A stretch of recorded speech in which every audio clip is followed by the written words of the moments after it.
convido você a abrir a palavra do Senhor em Efésios, capítulo de número 5. Carta de Paulo a esta igreja de Éfeso, capítulo de número 5. Nós vamos ler apenas o verso 15 e 16. Portanto, tenham cuidado com a maneira como vocês vivem. Não vivam como os tolos, mas como sábios, aproveitando bem o tempo, porque os dias são maus. Por esta razão, não sejam insensatos, mas procurem compreender qual é a vontade do Senhor. Irmãos, a palavra de Deus então começa, portanto, tenham cuidado com a maneira como vocês vivem. Em algumas traduções, irmãos, diz o seguinte: vede prudentemente como você anda ou como andais. Esse alerta é um alerta frequente. Paulo faz isso no Novo Testamento, em algumas passagens. Nós vemos não só Paulo fazendo isso, mas também nos evangelhos, por exemplo, Marcos 24, Marcos capítulo 13, Lucas capítulo 21 e também no capítulo de número 12. A maneira, irmãos, conforme a palavra de Deus nos chama essa atenção, ela faz um alerta que comprova, na verdade, como a gente está vivendo.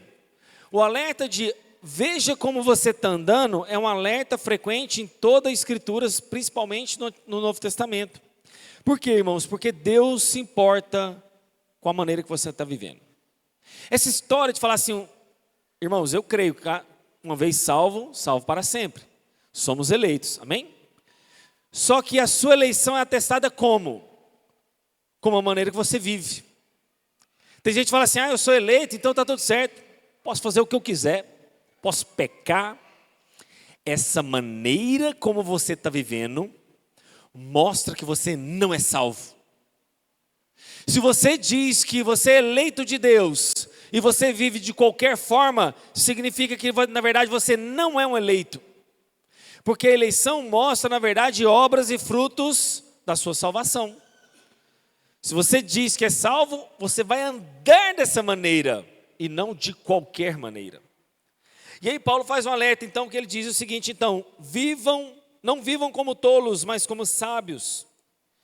Diante desse alerta, Paulo estabelece um contraste entre o sábio e o tolo. Ele começa pelo tolo dizendo o seguinte: tolos, na verdade, são aqueles que não têm percepção das coisas concernentes à salvação de Deus.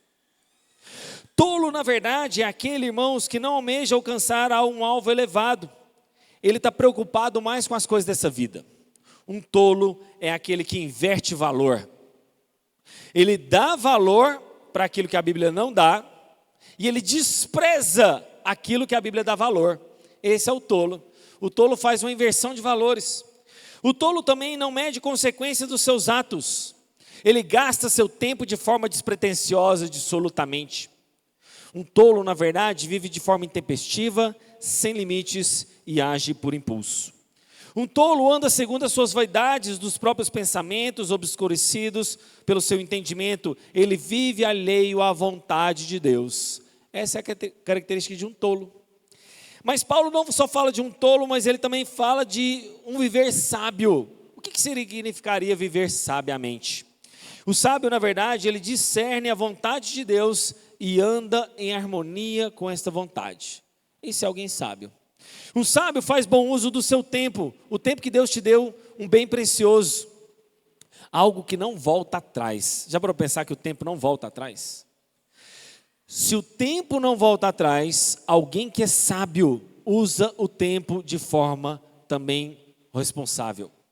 O sábio anda, na verdade, no caminho estreito, porque sabe que é difícil, porque é um caminho que conduz ao reino dos céus. Um sábio, na verdade, torna a palavra de Deus como o seu guia, o seu mestre. Um sábio, na verdade, entende que o mundo não é um parque de diversões, mas o mundo, na verdade, é um campo de batalha. Esse é um sábio. Um sábio não está sentado numa rede.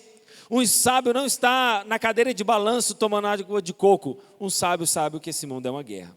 Agora vem essa foi a parte introdutória. Agora vem a chave textual do qual nós estamos aqui nesta manhã. O que significa remir o tempo? E na Nova Almeida atualizada, que eu costumo fazer uso, ela começa o verso 16 dizendo, aproveitando bem o tempo.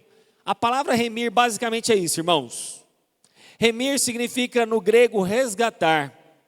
Remir no grego, na verdade, significa uma forma eficiente, algo que é comprar de volta. Isso é a palavra remir. E eu gosto da Nova Almeida por causa disso, ela mantém a fidelidade textual e traz uma forma contemporânea da gente compreender a palavra de Deus. Porque remir, irmãos, não é uma palavra muito usual, você concorda comigo? Você não diz assim, eu vou remir um prisioneiro. Eu vou remir, sei lá, o meu carro lá no Detran. Mas a palavra remir significa resgate, compra. E a NA, na verdade, vai além quando ela fala de aproveitar melhor esse tempo. Irmãos, portanto, então, remir significa usar com sabedoria o tempo que Deus me deu.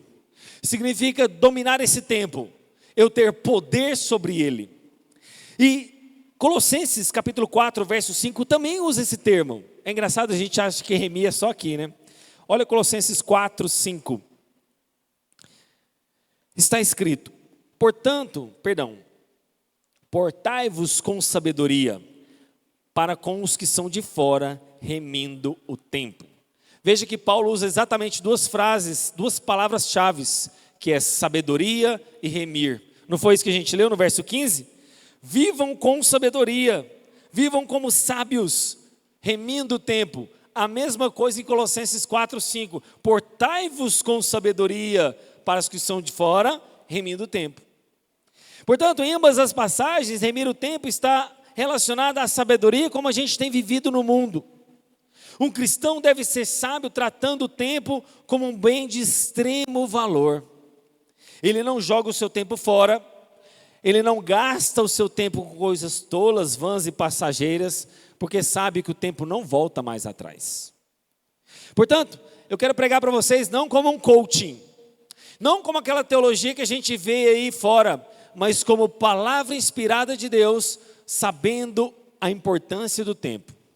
Então não pense que essa aqui é uma pregação que a gente está se amoldando aos padrões das pregações coach por aí, mas há princípios bíblicos importantes, como a gente deve usar bem o tempo, e eu começo agora a nossa pregação. Em primeiro lugar, nós temos que entender que somos mordomos do nosso tempo. E mordomo é alguém que serve. Mordomo, na verdade, é alguém que sabe como utilizar de forma sensata. A pessoa que é mordomo, que é sábia, valoriza esse tempo e vai tirar um grande proveito desse tempo. Para quê, irmãos? Para fazer aquelas 3 verbos que a gente já estudou nos nossos estudos. Adorar, amar e servir a Deus e amar e servir ao próximo. O seu tempo é para isso. Pastor, mas eu trabalho, como que eu vou servir ao meu próximo? Fazendo o melhor do seu, irmãos. O que aquele sapateiro chegou para Lutero e disse? Não sei se os irmãos conhecem essa história, mas um sapateiro converteu-se, foi até Lutero e perguntou assim, Lutero, agora eu quero servir melhor a Deus, eu sou um sapateiro, o que eu devo fazer? Ele fala, vá, faça um bom sapato e venda por um preço justo. Você vai estar servindo as pessoas fazendo bons sapatos. Ah, eu sou engenheiro, o que eu faço? Faça bons prédios do menor custo, da melhor maneira. Ah, eu sou advogado, então vá defender causas justas, sem mentir, sem tentar driblar a lei. Portanto, irmãos, se você então quer servir melhor as pessoas, use bem o seu tempo como uma joia preciosa, com cada oportunidade que Deus te der. Um sábio, então, ele é mordomo do seu tempo e aproveita bem, então, cada oportunidade que Deus lhe concedeu para servir a Deus, amar a Deus e buscar ao Senhor. Portanto, você já parou para pensar que o tempo é um presente que Deus te dá? E nesse presente eu costumo usar a ilustração do banco de horas. Imagine que vamos transformar aqui as horas que a gente ganha em dinheiro, em valor. Então você ganha ali R$24 todo dia. Todo dia você ganha R$24, onde cada hora é R$1. E você tem que usar bem esses R$24, porque quando chega a meia-noite, esse saldo é zerado. Ele não é acumulativo. Você precisa pegar esses R$24 e usar com sabedoria, porque à meia-noite esse dinheiro vai sumir da sua conta. E no dia seguinte, esse saldo vai ser reposto, e cada um daquele saldo dos R$24, você vai ter que usar com sabedoria. Então, por exemplo, você precisa abastecer o carro. Fala assim, não, hoje eu vou abastecer o carro com R$10. porque eu preciso usar R$ 14 para comer ao dia, então vou usar, né, R$ 7 de manhã eu como, R$ 7 eu como, e com os outros 10 eu vou abastecer o carro, porque no outro dia vai ser zerado. Então, essa é a sabedoria do tempo. O tempo não vai ser acumulado para nenhum de nós, e essa conta zerada à meia-noite precisa ser usada da forma mais sábia. Portanto, remir o tempo é isso, é resgatar esse tempo, usar de forma sábia. E o tempo, irmãos, então não deve ser apenas uma sucessão de horas. O tempo, na verdade, é uma oportunidade que Deus te oferece todo dia. Você já parou para pensar que nesta manhã, quando Deus permite que você viva, Deus está te dando uma oportunidade?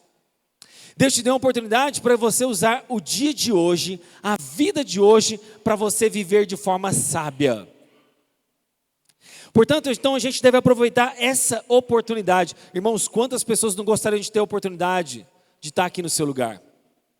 E eles não estão aqui porque estão num leito de UTI. Eles não estão aqui porque já morreram. Eles não estão aqui porque estão acamados de alguma maneira, impossibilitados de estar aproveitando o tempo do qual Deus te deu essa manhã. Portanto, use toda e qualquer circunstância para promover a causa de Deus. Mas, tirando essa parte introdutória, vamos pensar atitudes que mostram que não estamos remindo bem o tempo. Eu quero mostrar para você, talvez você se encaixe em alguma dessas atitudes que você não está remindo o tempo. Você não está aproveitando bem esse bem precioso que Deus te deu. E a primeira atitude que mostra que a gente não está remindo o tempo, sabe qual é? Agindo como se a gente tivesse tempo infinito. Pode parecer óbvio, mas eu preciso mostrar e falar para vocês. A primeira atitude você mostra que você não está remindo o tempo, é que você acha que seu tempo é infinito. Eu sei que você sabe que seu tempo não é infinito, mas por que você age assim? O maior problema, e é óbvio, é a respeito de gastar o tempo, de que sabemos que ele é finito. E como não temos muito tempo nessa terra, comparado à eternidade, a gente não pode, irmãos, fazer tudo aquilo que a gente pensa e deseja. Você já parou para pensar nisso? Você precisa filtrar a sua vida. Ainda mais no dia corrido de hoje. O tempo que a gente possui na terra é diferente da eternidade. Portanto, agora então, você deve pensar, planejar em usufruir e gastar melhor esse tempo. Eu falo de investir. Porque a gente acaba vivendo nessa terra de forma como se fosse eterno. É claro que vamos viver nesse mundo restaurado por Cristo Jesus de forma eterna, mas até Jesus voltar, você tem um tempo limitado. E porque a gente tem um tempo limitado, a gente não sabe qual será o último dia da nossa vida, qual será o seu último suspiro. Você pode estar bem aqui, irmãos. Você pode estar tranquilo. Amanhã você pode não amanhecer vivo. Você já parou para pensar nisso? Já parou para pensar que você pode ter uma doença de coração que você nunca investigou e de repente Deus te ceifar? Você pode parar para pensar que de repente você não fez uma ressonância do seu cérebro e pode haver um AVC fulminante e você não acordar? Portanto, a ideia de que viver nesse mundo de forma passageira é importante. Por que é importante? Porque isso faz com que coloquemos os nossos olhos na eternidade. Faz com que os nossos pés e as nossas tendas não estejam fixadas neste mundo. Isso mostra então, irmãos, que a gente não deve lotar a nossa agenda com tudo que a gente faz. Tem uma frase que diz o seguinte, é uma frase mundana, tá? Não está na Bíblia, mas ela tem uma certa verdade. Ela diz o seguinte: eu não sei o caminho do sucesso, mas eu sei o caminho do fracasso. O caminho do fracasso é não saber dizer não. Quantos de nós não sabemos falar não?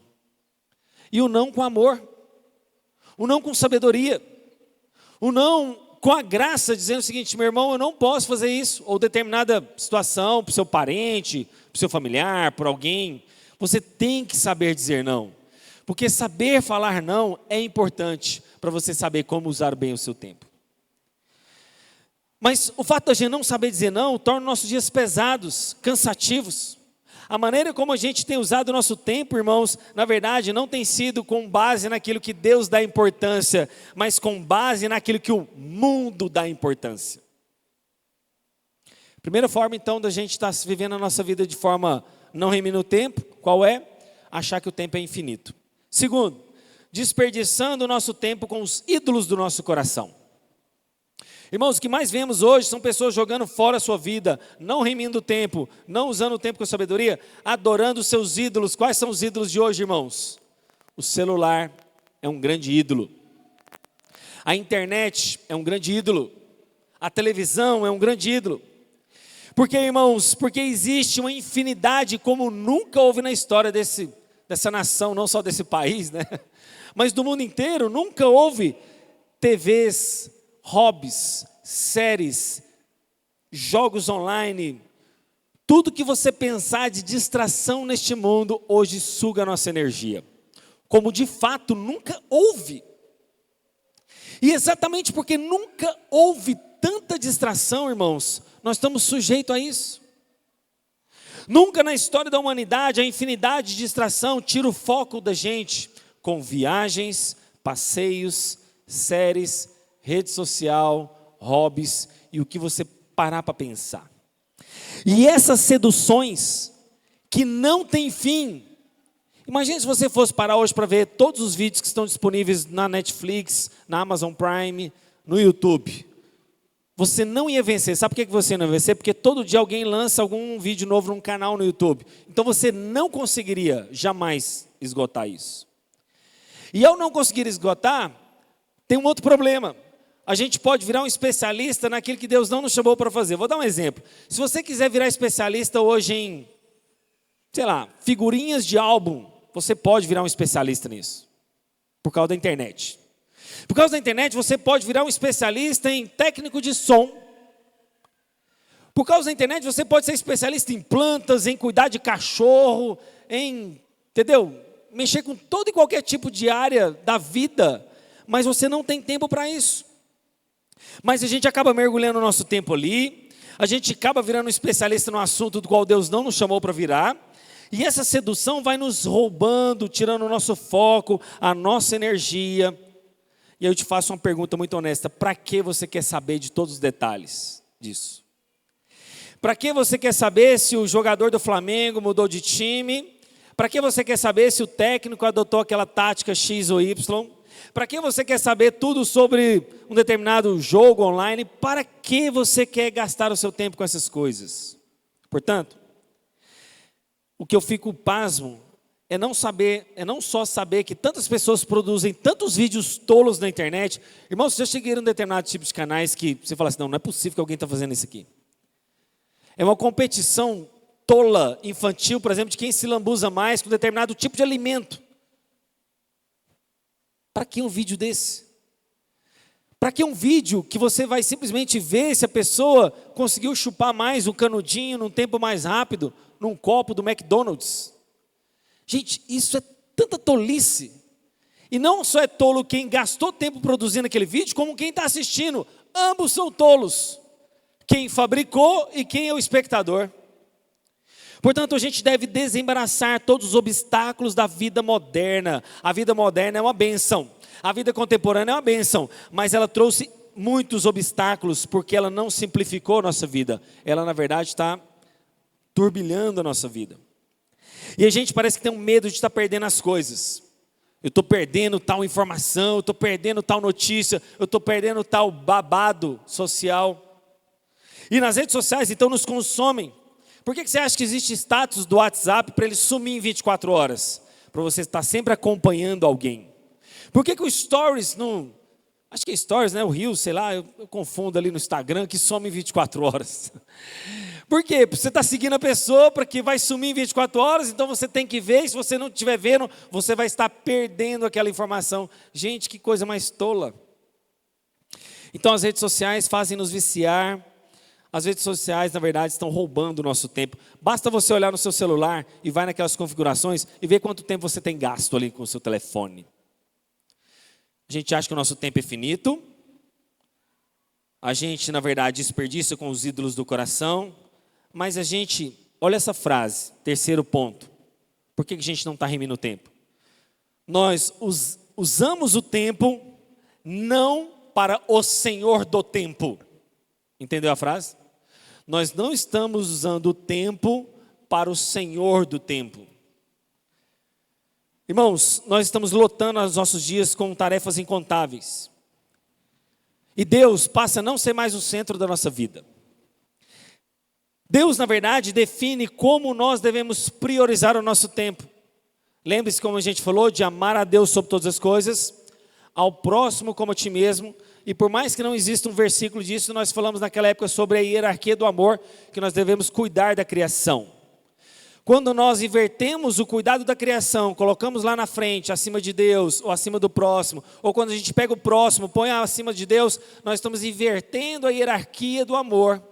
E o amor é ame a Deus sobre todas as coisas, ao próximo como a ti mesmo, e a criação de Deus. Há uma hierarquia neste amor. Se eu faço inversão nessa hierarquia do amor, eu estarei não priorizando o tempo. Portanto, o tempo então é usado de forma sábia quando nós, na verdade, revela aquele que está no nosso coração. Como a gente usa o tempo, revela quem governa o nosso coração. E a maneira então como a gente está usando esse tempo, está revelando quem nos governa, mas revela também os nossos anseios e desejos. Irmãos, qual tem sido os seus desejos e anseios? Quem tem governado a sua vida? Isso mostra como você usa o seu tempo. Isso então significa que a gente não vai administrar o tempo como se ele fosse nosso, mas uma dádiva, eu volto a dizer lá atrás, como a gente já começou, um presente que Deus te deu. E se Deus te deu um presente, como você tem usado esse presente? De forma dissoluta? De forma irresponsável? O tempo, porque é algo que Deus nos deu, deve ser usado da maneira sábia. Logo então a pergunta que fica: o que você fez com o presente que Deus te deu? Como você tem administrado o seu tempo? Eu espero, irmãos, que cada instante do seu tempo você tenha usado nessa hierarquia. Eu espero, na verdade, que o seu tempo tenha sido feito para a glória de Deus, porque este é o fim máximo de tudo que nós fazemos. Certo? Então, essa tem sido basicamente 3 maneiras simples como a gente não tem usado de forma sábia o tempo. Mas como então remir o tempo? Agora eu quero gastar esse meio final da pregação só nesse tema.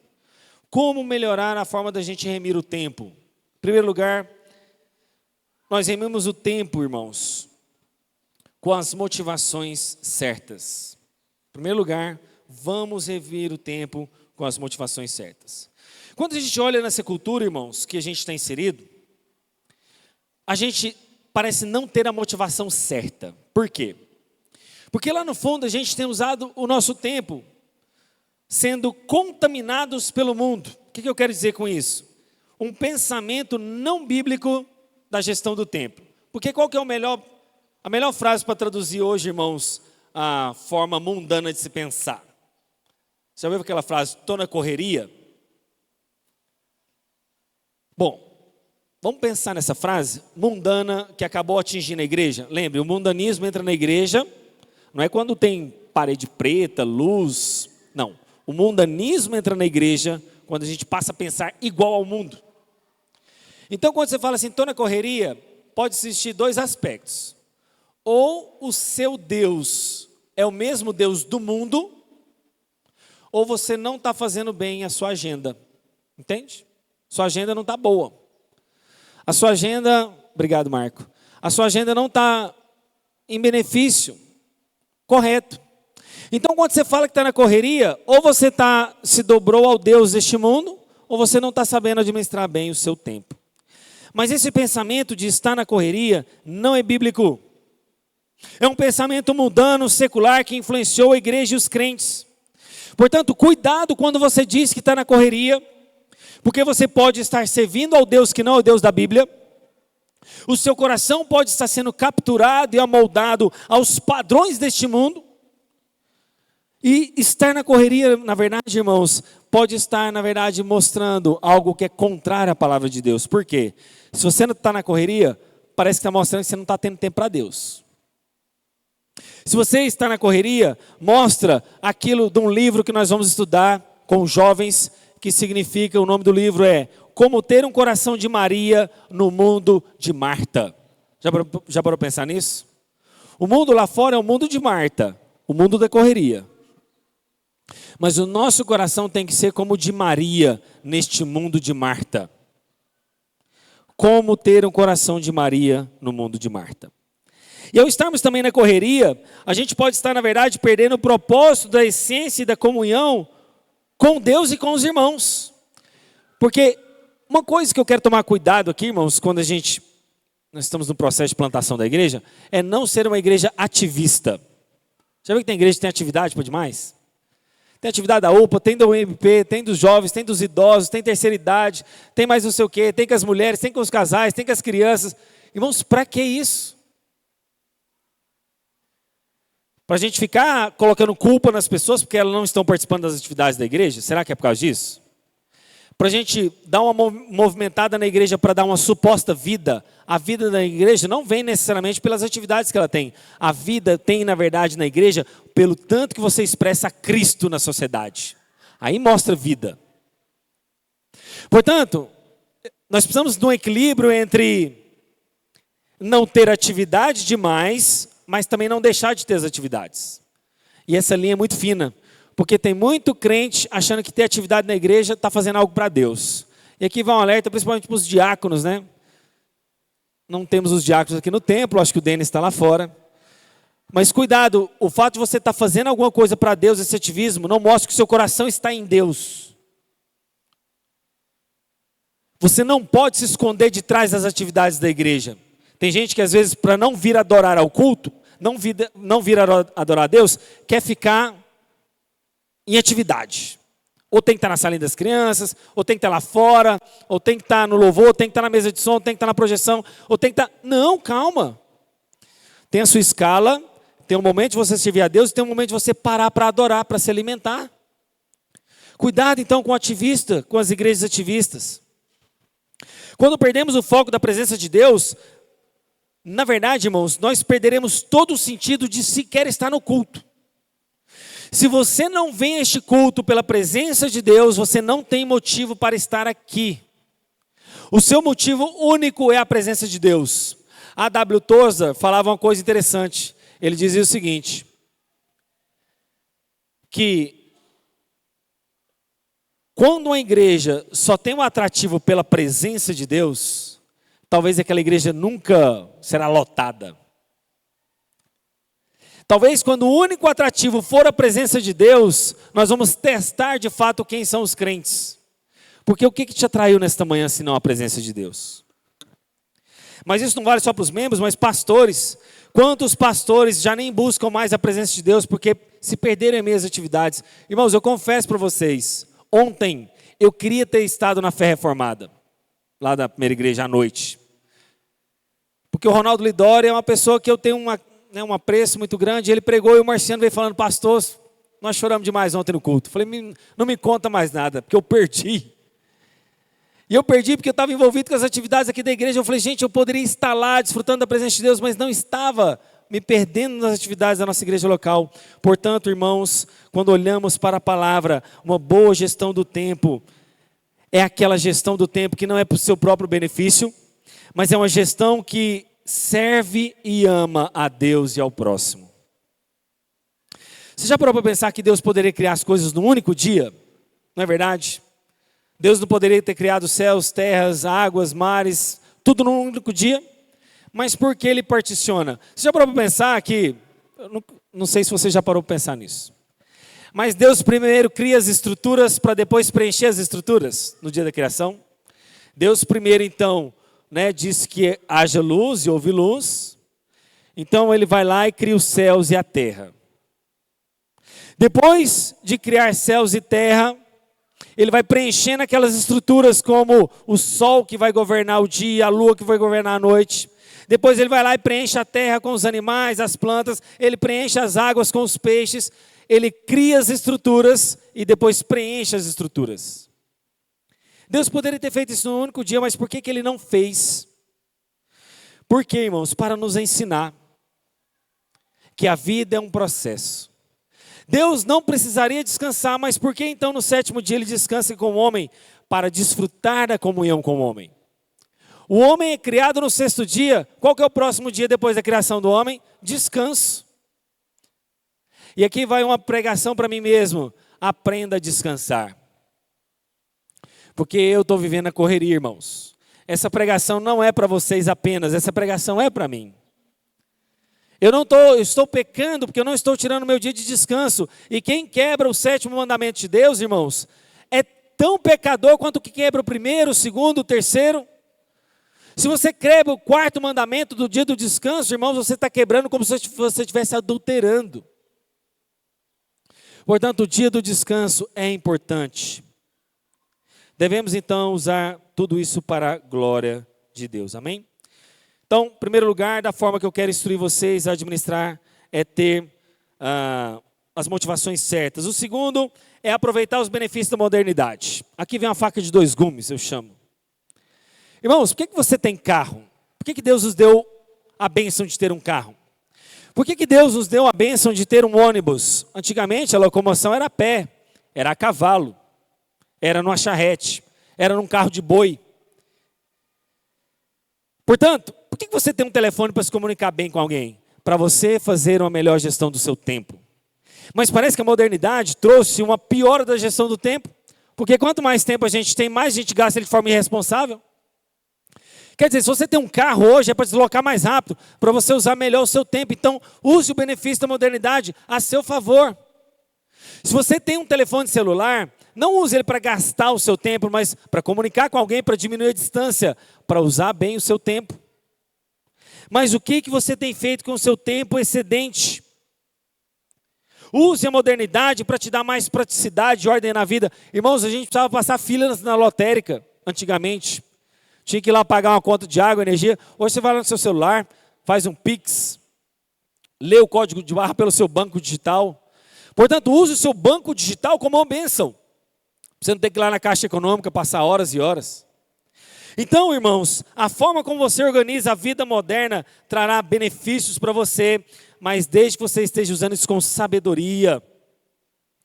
As várias áreas da vida são colocadas uma base chamada gestão do tempo. E se você não usa bem essa base, áreas da sua vida vão ruir. Portanto, a máxima para esse último tema, essa última estrofe, é: quem não tem tempo para Deus está perdendo tempo. Quem não tem tempo para Deus está perdendo tempo.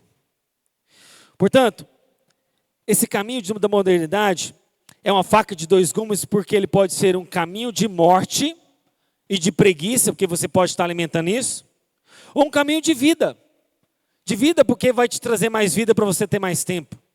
Qual o caminho você tem escolhido para a modernidade? O da morte ou da vida?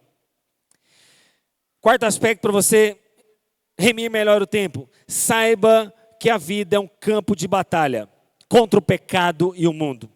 Tenha consciência de que você vive no mundo pós-queda e que as coisas, irmãos, não vão bem.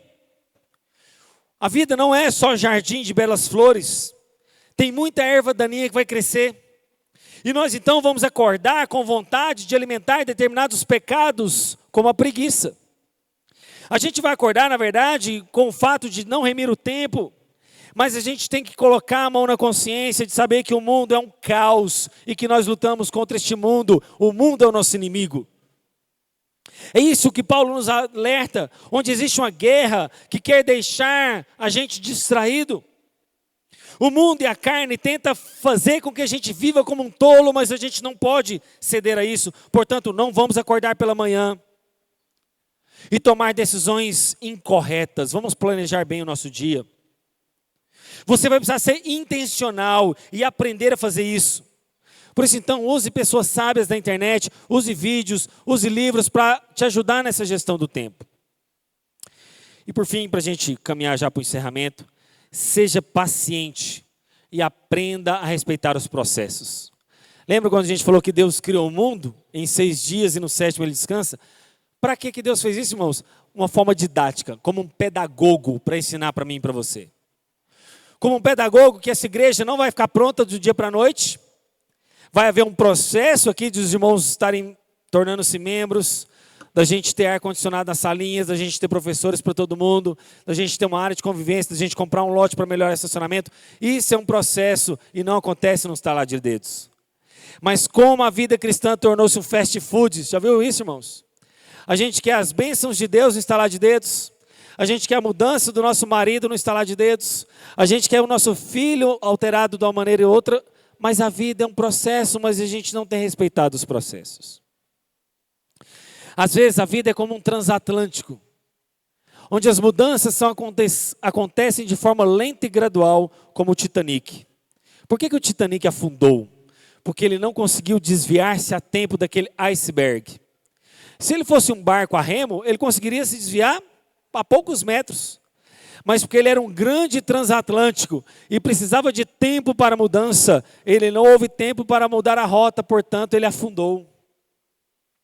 Ou não só a história do Titanic, mas como a casa dos 3 porquinhos, tão famosa.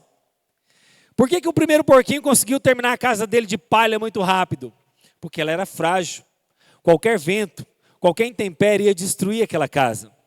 Por que o porquinho de madeira levou um pouquinho mais de tempo, mas a casa dele também ainda era frágil? Porque era melhor que a de palha, mas ainda era frágil. Mas por que o porquinho que construiu a casa de tijolos conseguiu permanecer de pé?